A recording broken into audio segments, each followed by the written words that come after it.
Hello student, मैं अनिल कुमार स्वागत करता हूं अपने YouTube channel study with Anil में। आज हम बात करने वाले हैं बिहार बोर्ड के अंतर्गत क्लास 10th का भूगोल यानी ज्योग्राफी और पहला लेसन भारत संसाधन एवं उपयोग। आप देख सकते हैं कि पहला लेसन में जो है पढ़ना है हम लोग को भारत के संदर्भ में संसाधन एवं उपयोग। सबसे पहला प्रश्न है कि संसाधन किसे कहते हैं, अर्थात संसाधन का अभिप्राय क्या है। तो आपको याद रखना है कि मानव के जीवन में जितनी भी वस्तुओं का प्रयोग किया जाता है उन सभी वस्तुओं को हम कह सकते हैं कि वो संसाधन की श्रेणी में सम्मिलित है। अगर मान लीजिए हम शिक्षक हैं तो हमारे पास मान लीजिए कि यहाँ व्हाइट बोर्ड, मार्कर्स और भी जो शिक्षण सामग्री वगैरह है तो उसको हम कह सकते हैं कि मेरा संसाधन है। अब यहाँ बात है कि संसाधन मुख्यतः अगर देखा जाए तो दो अर्थों में स्पष्टीकरण किया जाता है। एक तो आपका भौतिक संसाधन और दूसरा जो है जैविक संसाधन। भौतिक संसाधन उसे हम लोग कहते हैं जो मुख्य रूप से पर्वत, नदी, खनिज संपदा, ये जैसे हम लोग जितने भी संसाधन देख रहे हैं ये भौतिक संसाधन के श्रेणी में शामिल है। जबकि हम बात करें जैविक संसाधन तो जैसे कि वन्य जीव, वनस्पति, ये सारे जो श्रेणीवार रूप से बांटे गए हैं इसको हम लोग जैविक संसाधन की श्रेणी में जो है हम लोग रख सकते हैं। अब यहाँ सबसे बड़ी सवाल है कि संसाधन का महत्व क्या है, यानी संसाधन का महत्व क्या होता है, इसके बारे में आपको बताना है। आपको बता दें कि किसी भी व्यक्ति के अंतर्गत या किसी भी मानव के द्वारा जितने भी कार्यों को क्रियान्वित किया जाता है तो उसमें सबसे अहम जो भूमिका होती है वो संसाधन की होती है। एक कथन दिया गया है जो एग्जाम में कई बार पूछे गए हैं। वो कथन है आपका कि संसाधन होते नहीं बनते हैं। ये भी एक तरह से क्वेश्चन बन रहा है यहाँ पर कि संसाधन जो है होते नहीं है बनते हैं। यह कथन जिमरमैन के द्वारा दिया गया है। कई बार एग्जामों में आप देख सकते हैं, खासतौर पर 10th के एग्जाम में ये बार बार जो है प्रश्न पूछे जाते हैं। अब यहाँ एक सवाल है कि मानव के संसाधन के रूप में है, तो हाँ हम कह सकते हैं कि है, क्योंकि प्राकृतिक संसाधनों का उपयोग करके ही मानव कृत संसाधन को जो है एक तरह से बदला जाता है, तब्दील किया जाता है। अब यहाँ हम लोग जानेंगे संसाधनों के प्रकार क्या है, यानी संसाधनों को अलग अलग श्रेणियों के रूप में अलग अलग बांटा गया है तो उसके प्रकार क्या है इसके बारे में हम लोग जानेंगे। यहां से जो है प्रश्न में मुख्य रूप से ऑब्जेक्टिव्स, लघु और दीर्घ तीनों टाइप्स के क्वेश्चन जो है पूछे जाते हैं, उसको हम क्लियर करेंगे। आपको यहीं पर देख सकते हैं, यहाँ पर उत्पत्ति के आधार पर संसाधन के कितने प्रकार हैं, तो देखिए 2 प्रकार हैं। यानी उत्पत्ति के आधार पर अगर हम बात करें संसाधनों के कितने प्रकार हैं, 2 प्रकार हैं। एक पहला है जैव संसाधन और दूसरा है अजैव संसाधन। तो जैव संसाधन किसे कहते हैं, तो देखिए जैव संसाधन एक ऐसी संसाधन है जिसमें सजीव के संपूर्ण गुण मौजूद होते हैं, उसे हम लोग जैव संसाधन के श्रेणी में रखते हैं। अब जैसे देखिए मनुष्य खुद सजीव के रूप में है तो इसे हम लोग रख सकते हैं। वनस्पति भी इसी के अंतर्गत है। मत्स्य, पशुधन एवं अन्य प्राणी समुदाय, जो प्राणी समुदाय के अंतर्गत है वो जैव संसाधन के अंतर्गत शामिल है। आप बस याद रखिए सजीव के गुण मौजूद हो, तो सजीव के जो गुण मौजूद होंगे उस ध्यान रखना है कि जैव संसाधन के अंतर्गत है। अगर लघु में लिखना हो तो आसानी से आप लिख सकते हैं। अब यहाँ दूसरा पॉइंट है अजैव संसाधन क्या है। देखिए सजीव के विपरीत अजैव, याद रखना है कि एक ऐसा संसाधन जिसमें निर्जीव के सभी लक्षण जो है मौजूद हो या सभी गुण जो है मौजूद हो, जिसको हम लोग अजैव संसाधन के श्रेणी में रखते हैं। अब यहाँ देखिए पहला है यहाँ धातु एवं खनिज आदि, यानी कि धातु के जितने भी हम लोग देखते हैं अलग अलग धातुएं पाई जाती हैं, तो उसमें ऐसा नहीं कि सजीव के अंतर्गत शामिल है बल्कि निर्जीव के अंतर्गत ही शामिल है, तो उसको हम लोग रखते हैं आपके अजैव संसाधन के अंतर्गत। तो यहां तक क्लियर हो गया। आप आगे बढ़िए। अगला है कि उपयोगिता के आधार पर संसाधन के भी 2 प्रकार हैं, यानी कि उपयोगिता के आधार पर अगर हम बात करें, उत्पत्ति तो हो गया 2 प्रकार से, तो उपयोगिता की अगर हम बात करें जैसे उपयोग में लाते हैं तो उसके आधार पर भी 2 है। पहला है नवीकरणीय संसाधन। एक ही बार नहीं बहुत बार जो है एग्जाम में पूछे गए यहां से, तो आपको याद रखना है कि नवीकरणीय संसाधन एक ऐसे संसाधन है जिसको एक बार प्राप्त करने के बाद उसे पुनः भी प्राप्त किया जा सकता है। यानी कि किसी वस्तु को या किसी भी चीज को हम एक बार प्रयोग कर रहे हैं और उसके बाद पुनः प्राप्त कर ले, यानी प्रयोग करने के फलस्वरूप, तो हम कह सकते हैं कि वो नवीकरणीय संसाधन के अंतर्गत है। अब देखिए नाम से निकट गया नवीकरणीय, यानी उसे नवीनतम या नवीकरणीय रूप प्रदान हो सके। तो जैसे देख सकते हैं यहाँ पर सौर ऊर्जा, क्या आपको पता है कि सौर ऊर्जा एक बार प्रयोग करने के बाद फिर नष्ट हो जाता है? नहीं, आज भी सौर किरण मिल रहा है, अगले दिन भी मिलेगा, ये अनंत चलता रहेगा। तो यह स्थिति जो है यहाँ पर दर्शाई गई है। तो आपको याद रखना है सौर ऊर्जा भी जो है मुख्य रूप से किसके अंतर्गत है, नवीकरणीय। पवन ऊर्जा के अंतर्गत शामिल है। जल, विद्युत, इसके साथ साथ वन और अन्य जो है वन्य प्राणी को भी इसमें शामिल किया गया है। तो आप देख सकते हैं यहाँ पर। अब यहाँ है कि अनवीकरणीय संसाधन क्या है। देखिए नवीकरणीय, अनवीकरणीय, जोड़ दिया यानी विपरीत हो गया। तो आपको याद रखना है यहाँ पर चीजें कि एक ऐसा संसाधन जिसको एक बार प्रयोग करने के बाद उससे पुनः प्राप्त न किया जाए तो उसे हम लोग बोलते हैं अनवीकरणीय संसाधन। इसके अंतर्गत अगर हम एग्जाम्पल के रूप में देखें तो देखिए कोयला है।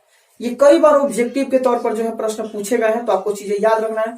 प्रश्न आता है कि कोयला कौन सा संसाधन के अंतर्गत शामिल है, तो अनवीकरणीय या नवीकरणीय। तो आपको याद रखना है ये जो संसाधन है मुख्य रूप से अनवीकरणीय संसाधन के अंतर्गत शामिल है।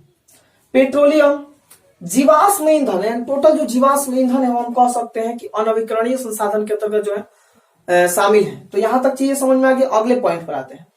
स्वामित्व के आधार पर संसाधन के जो प्रकार है वो 4 होते हैं।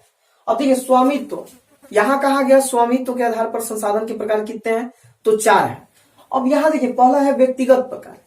तो हम कह सकते हैं कि एक ऐसा संसाधन जिसमें मुख्य रूप से किसी एक व्यक्ति का प्रभुत्व हो, अर्थात हम कह सकते हैं कि निजी व्यक्तियों के अस्तित्व को ही हम लोग कह सकते हैं कि ये व्यक्तित्व परक व्यक्तिगत संसाधन शामिल होता है। अब जैसे हम कह सकते हैं कि किसी भी व्यक्ति, जैसे भूखंड, किसी भी व्यक्ति का पर्सनली जो भूखंड है तो वो व्यक्तिगत संसाधन के अंतर्गत शामिल मान सकते हैं। घर जो होता है व्यक्तिगत संसाधन के अंतर्गत है। बाग या बगीचा हम लोग देख सकते हैं। बाग बगीचा की अगर हम बात करें तो बाग बगीचा इसके अंतर्गत है शामिल। कुआं इत्यादि, यानी आप देख सकते हैं कि व्यक्तिगत संसाधन मतलब पर्सनली एक व्यक्ति के लिए कहा जा रहा है। तो ये चीज आपको याद रखना है। दूसरा पॉइंट है सामुदायिक संसाधन। देखिए सामुदायिक और व्यक्तिगत में अंतर आ रहा है। सामुदायिक का मतलब होता है कि एक ऐसा संसाधन या एक ऐसी संसाधन का प्रकार जिसमें मुख्य रूप से सिर्फ और सिर्फ निजी व्यक्तियों का प्रभुत्व न देकर बल्कि एक सामूहिक रूप प्रदान किया जाता है और सार्वजनिक रूप प्रदान किया जाता है। यानी हम दूसरे शब्दों में कह सकते हैं कि सामुदायिक संसाधन एक ऐसा संसाधन है जिसमें मुख्य रूप से सार्वजनिक प्रणालियों को अपनाया जाता है, सार्वजनिक क्षेत्रों में जो है अहम योगदान दिया जाता है, इसको शामिल किया गया है। अब जैसे देखिए सार्वजनिक पार्क जिसमें सभी लोग जाकर वहां पर अपने घूम सकते हैं, इसके बारे में अगर दिया हो तो आप समझ सकते हैं सार्वजनिक पार्क जो है सामुदायिक संसाधन के अंतर्गत शामिल है। अब देखिए दूसरा है पिकनिक स्थल। कहीं पिकनिक मनाने के लिए स्थल हो तो उसको भी शामिल किया गया है। खेल का मैदान, अगर खेल के मैदान देखिए मंदिर है, मस्जिद है, गुरुद्वारा है, इत्यादि बहुत सारी चीजें हैं जो सार्वजनिक स्थल के रूप में शामिल होता है, तो उसको हम लोग रख सकते हैं सामुदायिक संसाधन के रूप में। तीसरा नंबर है राष्ट्रीय संसाधन। राष्ट्रीय संसाधन तो देखिए नाम से इंडिकेट कर रहा है कि नेशनल रिसोर्स। तो नेशनल रिसोर्स की अगर हम बात करते हैं तो किसी भी राष्ट्र के अंतर्गत जो संसाधनों की जो प्रभुत्व, संसाधनों की जो एक मौजूदगी होती है और उसके माध्यम से जब उस देश के द्वारा उसका प्रयोग किया जाता है तो वो राष्ट्रीय संसाधन के रूप में जो है शामिल होता है। अब राष्ट्रीय संसाधन के अंतर्गत कौन कौन महत्वपूर्ण है उसके बारे में हम देखते हैं। तो देखिए किसी राजनीतिक सीमा के अंदर हम कह सकते हैं, यानी कि किसी राजनीतिक सीमा के अंतर्गत जो है भूमि खनिज, यानी कह सकते हैं कि भूमि खनिज, जल संसाधन, ये जो जितने भी चीजें आप देख रहे हैं ये सभी जो है राष्ट्रीय संसाधन के अंतर्गत है। सरकार का दायित्व तो बनता है कि उसका प्रयोग वो अपने मन मुताबिक कर सकती है। अब एक सबसे महत्वपूर्ण टॉपिक यहां भी ध्यान देना है आपको, दिया है कि 200 किलोमीटर के जो महासागरीय क्षेत्र हैं, यानी जो आप देख सकते हैं तटीय क्षेत्र से 200 जो किलोमीटर की दूरी है उसके अंदर के जो चीजें हैं, यानी उसके अंदर जितने भी संसाधन की प्रकृति है उसको जो है राष्ट्रीय संसाधन की श्रेणी में जो है शामिल किए गए हैं।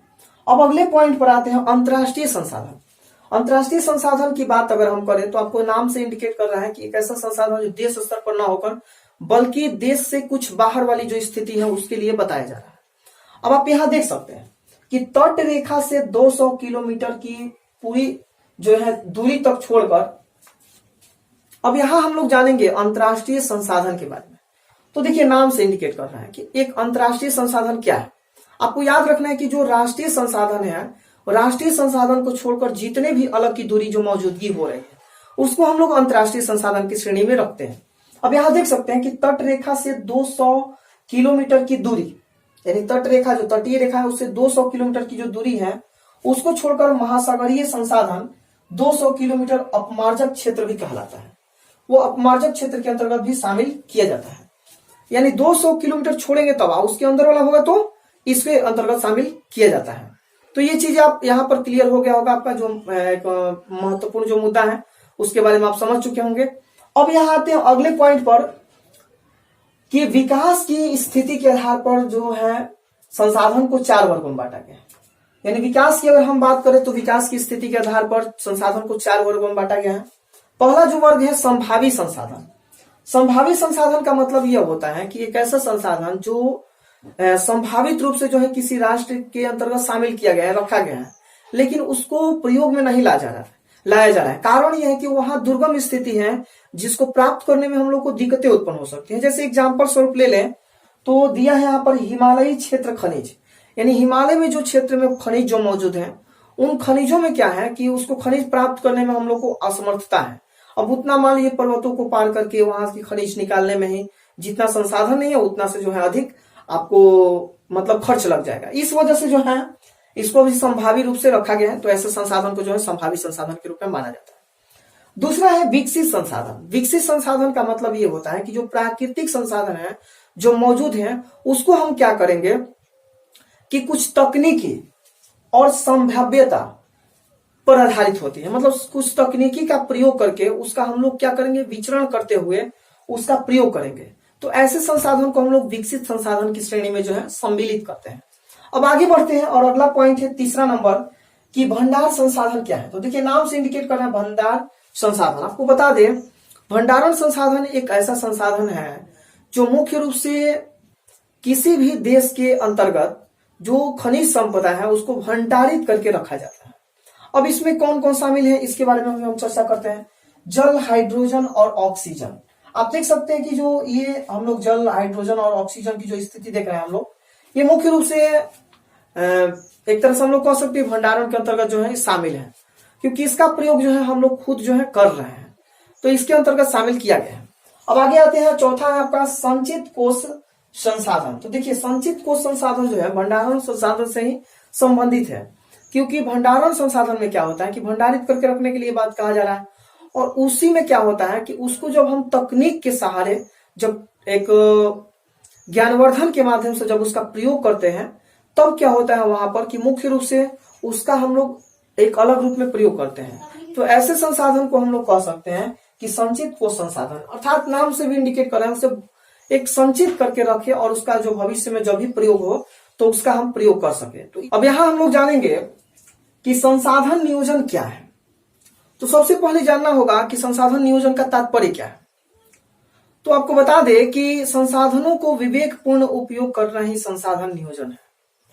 अभी वर्तमान परिदृश्य में देखा जाए तो बहुत सारे जो देश हैं वो अपने खनिज संपदा या विभिन्न प्रकार के जो संसाधन हैं उसको उपयोग में मुख्य रूप से विवेकपूर्ण रूप से किया जा रहा है, तकनीकी रूप से किया जा रहा है, जिस कारण से उसकी उपलब्धि और आगे विस्तृत देखी जा रही है। आपको यहां पर बताएंगे भारत के संदर्भ में। भारत के संदर्भ में अगर संसाधन नियोजन की बात करें तो भारत ने भी जो कई दशकों से कार्य नहीं किया था उसको एक नियोजित रूप प्रदान करने का काम कर रहा है। आज हम बता देते हैं आपको कि बहुत सारे ऐसे भी राज्य हैं भारत में, जैसे कि झारखंड, बिहार, कर्नाटक, उत्तर भारत में भी और बहुत सारे राज्य हैं जहां पर संसाधन की उपलब्धता है, और संसाधन की उपलब्धता होते हुए भी वहां की एक तकनीकी व्यवस्था या एक तरह से बोल सकते हैं कि विवेकपूर्ण न उपयोग करने के कारण वो एक तरह से पिछड़ा था। लेकिन वर्तमान परिदृश्य में देखा जाए तो भारत में भी ऐसे ऐसे राज्य जो है काफी अग्रणी भूमिका निभा रहे हैं। अब यहाँ हम लोग जानेंगे संसाधनों का संरक्षण। संसाधनों को बचाना ही संरक्षण कहलाता है। वर्तमान परिदृश्य में अगर देखा जाए तो बहुत सारे ऐसे देश हैं जो संसाधनों को बचाव की तरफ जो है अग्रसित अपनी भूमिका को निभा रहे हैं। वैसे आपको बता देते हैं कि कई ऐसे राष्ट्र हैं जो अपने संसाधन की संरक्षण की प्रवृत्ति को काफी अग्रिम भूमिका दे रहे हैं। तो उसी संदर्भ में आपको एक मुद्दा दे रहे हैं यहाँ पर, यह है कि मेन मुद्दा के रूप में कि पर्यावरण संरक्षण हेतु सर्वप्रथम क्या हुआ था कि स्टॉकहोम में विश्व शिखर सम्मेलन 1972 में बुलाया गया था। यानी कि सबसे महत्वपूर्ण बात है कि पर्यावरण संरक्षण भी हमारा एक संसाधन संरक्षण के रूप में है। तो इसके संरक्षण के लिए स्टॉकहोम में क्या किया गया कि 1972 में एक सम्मेलन बुलाया गया। एक सम्मेलन के माध्यम से क्या किया गया कि एक तय किया गया निर्धारित तिथि कि प्रति वर्ष 5 जून को 5 जून को विश्व पर्यावरण दिवस के रूप में मनाया जाएगा।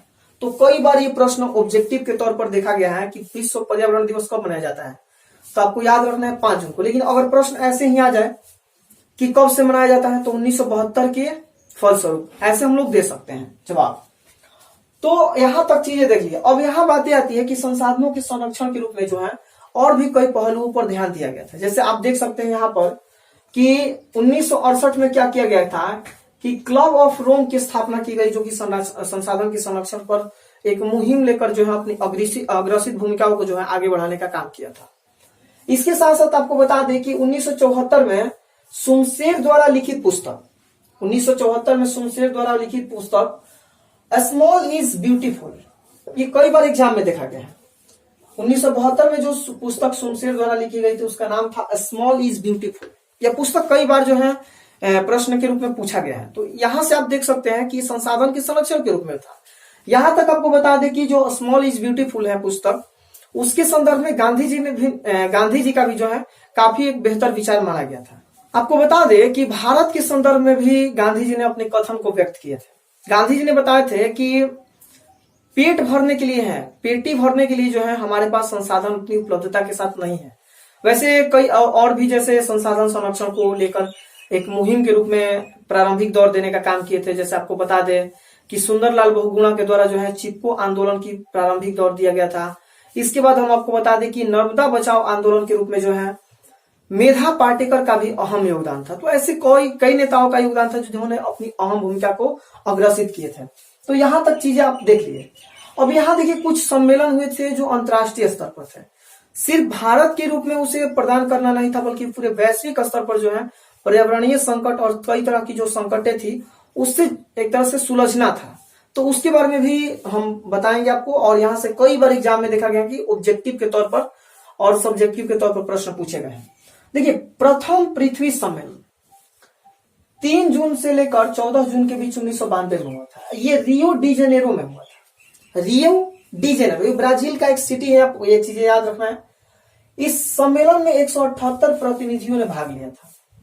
और इस सम्मेलन का आपको बता देते हैं कि इस सम्मेलन में ग्लोबल वार्मिंग जो देख रहे हैं कि वैश्विक तापमान में वृद्धि हो रही है, उसको जो है रोकने के लिए जो है एक सम्मेलन किया गया था यहाँ पर।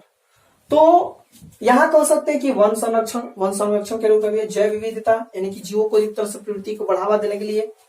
और एजेंडा 21, देखिए एजेंडा 21 एक ऐसा मतलब कार्यक्रम 21 के रूप में था जो कि पर्यावरण संरक्षण के लिए ही एक कोशित रूप देने का काम किया गया था। तो इसके विशेष रूप से बात किया गया है और इस पर विशेष रूप से समझौता किया गया था प्रथम पृथ्वी सम्मेलन। ये कई बार जो है डेट आपको नहीं याद है तो घबराने की कोई आवश्यकता नहीं है। यहाँ पर वर्ष ही सिर्फ पूछता है और स्थान पूछता है। तो आपको याद रखना प्रथम पृथ्वी सम्मेलन 1992 में रियो डी जेनेरो में। ठीक है, अगला दूसरा कहते हैं द्वितीय पृथ्वी सम्मेलन। यह 23 जून से लेकर 27 जून के बीच 1997 में हुआ। देखिए 5 वर्ष आफ्टर, यानी 5 वर्ष बाद जो है ये सम्मेलन बुलाया गया था। ये सम्मेलन न्यूयॉर्क में बुलाया गया। आपको पता है कि अमेरिका का एक सिटी है, शहर के रूप में है, तो यहां बोल सकते हैं कि न्यूयॉर्क में ये सम्मेलन बुलाया गया था। इसे जो है +5 सम्मेलन के नाम से जाना जाता है। क्यों जानते हैं? क्योंकि 5 वर्ष बाद जो है ये दूसरा सम्मेलन हुआ था। जैसे कि प्रथम पृथ्वी सम्मेलन हम लोग देखेंगे 1992 में, और यहाँ 97 की बात आती है तो ये द्वितीय पृथ्वी सम्मेलन हुआ था। तो आपको ये चीजें याद रखना कि द्वितीय पृथ्वी सम्मेलन कब हुआ था? 1997 में हुआ था। तृतीय पृथ्वी सम्मेलन जो है 26 अगस्त से लेकर 4 सितंबर 2002 के बीच हुआ था। ये जोहान्सबर्ग में हुआ था। और बता दें कि पर्यावरण से संबंधित 150 धाराओं पर जो है विश्व स्तरीय सहमति तैयार करना था। और इसमें जो है 2000 से अधिक प्रतिनिधि जो है शामिल हुए थे। यानी 150 धाराओं का मतलब कि 150 ऐसे आर्टिकल तैयार किए गए थे जिसके माध्यम से अपने कार्यों को अग्रसित करना था। यानी कि सम्मेलन में मेन मुद्दा माना गया था इसी नियम के अनुसार जो है आगे अपनी भूमिकाओं को बढ़ाना था। तो ये चीजें हम लोग देख लिए। एक बार रिकॉल करते हैं कि कब कब जो है कौन कौन सम्मेलन। प्रथम पृथ्वी सम्मेलन की अगर हम बात करें तो 1992 में हुआ था। कहां पर? रियो डी जेनेरो में। द्वितीय पृथ्वी सम्मेलन की अगर हम बात करें तो आपको ये चीजें याद रखना कि द्वितीय पृथ्वी सम्मेलन जो हुआ था 1997 हुआ था, वो कहां होता, तो आपको चीजें याद रखना है न्यूयॉर्क में। और तृतीय पृथ्वी सम्मेलन जो हुआ था 2002 को हुआ था, और ये कहां हुआ था? तो जोहान्सबर्ग में। तो तीनों के बारे में हम लोग देख लिए। देखिए डेट स्थान बहुत मायने रखता है, यहां से प्रश्न जो है पूछे गए। अब यहां हम लोग देखेंगे एक मेन पॉइंट, क्योटो सम्मेलन। दिसंबर 1997 में पृथ्वी को ग्लोबल वार्मिंग से बचाने के लिए जापान में क्या किया गया था कि 159 देशों का एक तरह से सम्मेलन बुलाया गया। इस सम्मेलन में मुख्य रूप से यह तय किया गया था कि जो ग्लोबल वार्मिंग की जो स्थिति बढ़ रही है उसको रोका जा सके। आपको बता दें कि इस सम्मेलन में विशेष रूप से जो है कई देश के प्रतिनिधियों ने भी भाग लिए थे, जो कि आप देख सकते हैं 159। तो यहां से प्रश्न जो है एग्जाम में बनते हैं। सतत विकास की अवधारणा क्या है? तो सतत विकास की अवधारणा का मतलब एक ऐसा विकास जो लगातार जारी रह सके। तो इसको भी एक तरह से बढ़ावा देने का काम किया गया एक राष्ट्रीय स्तर पर। तो यहां से हम लोग देखें कि किस प्रकार से जो है एक फर्स्ट लेसन में जो है किस प्रकार से संसाधन और उसके उपयोग की जो स्थिति थी भारत के संदर्भ में, तो वो चीजें हम लोग देख लिए। तो यहाँ से आपको चीजें अगर अच्छा लगा हो तो आप कमेंट करके जरूर बताइए, और साथ साथ जो है हमारे चैनल स्टडी विथ अनिल को सब्सक्राइब जरूर कर लीजिए और साथ साथ बेल आइकन को भी प्रेस कर लीजिए। तो चलिए मिलते हैं अगले वीडियो में, तब तक के लिए धन्यवाद। जय हिंद, जय भारत।